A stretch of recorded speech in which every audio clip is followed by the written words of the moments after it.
இதுக்கப்புறமா ஒரு பிரேக் எடுக்க போறாருன்னு ஒரு தகவல் ரொம்ப நாளா போயிட்டு இருக்கு. அது ஏதோ பிரேக் இருக்கா இல்ல அவரோட எண்ணங்கள் எப்படி இருக்கு? எனக்கு தெரிஞ்சா சொல்லலாம். இன்னும் அதை பத்தி யோசிக்கல. பிரேக் பத்தில தொடர்ந்து நடிச்சுக்கிட்டே இருக்காங்க. ஆமா. அவர் என்ன சொல்ல வந்தாருன்னு நம்மளோட அவர் என்ன சொல்றாங்க, நாங்க 2 பேரும் காமனா பேசிக்கிறதே அதுதான். ஆ, எந்த ஒரு கண்ட்ரியில இருக்கிற ஒரு நல்லதையும் எடுத்துக்கிறது தவறில்ல. அவங்க நம்மளோட நல்லது எடுத்துக்கிறாங்க இல்லையா? யோகா எடுத்துக்கிறாங்க, மெடிடேஷனு. இந்தியாவை நோக்கி அவங்க பார்வை இருக்கு இப்போ. ஏன்னா, அமைதி, நிம்மதி, நாலேட்ஜ், விஸ்டம் எல்லாம் நினைச்சா இந்தியா தான் எல்லாருக்கும் ஞாபகம் வரும்.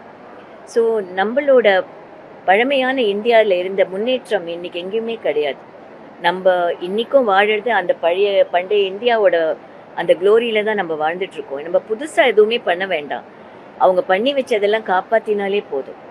எல்லாமே அவங்க பண்ணி வச்சுட்டாங்க. அதை நம்ம காப்பாத்தினாலே போதும். அதனால நம்ம அதை மறந்துடக்கூடாது. நம்ம வேற மோகங்கள்ல போயிட்டு நம்ம நாட்டோட பாரம்பரியங்களையோ ஒரு ஒரு உதாரணத்துக்கு சொல்றேன்.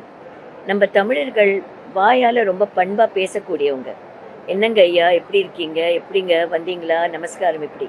இன்னைக்கு இருக்கிற கல்ச்சரை பார்த்தா ஒரு மரியாதையே இல்லாத, நீங்க சோஷியல் மீடியா எடுத்து பார்த்தீங்கன்னா வயசுக்கோ தகுதிக்கோ எதுக்குமே மரியாதை இல்லாம ஒரு ஒரு ஒரு பாஷையில பேசுறாங்க. இதெல்லாம் நம்ம கல்ச்சர் கிடையாது. இது தமிழர் கல்ச்சரே கிடையாது.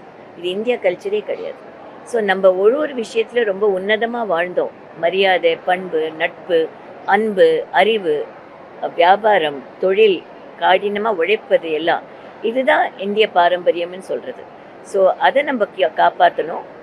மோகத்தில் போய் மூழ்கிடக்கூடாது. வெளிநாட்டு மோகத்தில் வேண்டாத விஷயங்கள் அவங்களே தவிர்க்கணும்னு பார்க்குறாங்க. நம்ம அதில் போய் மூழ்கிடக்கூடாது.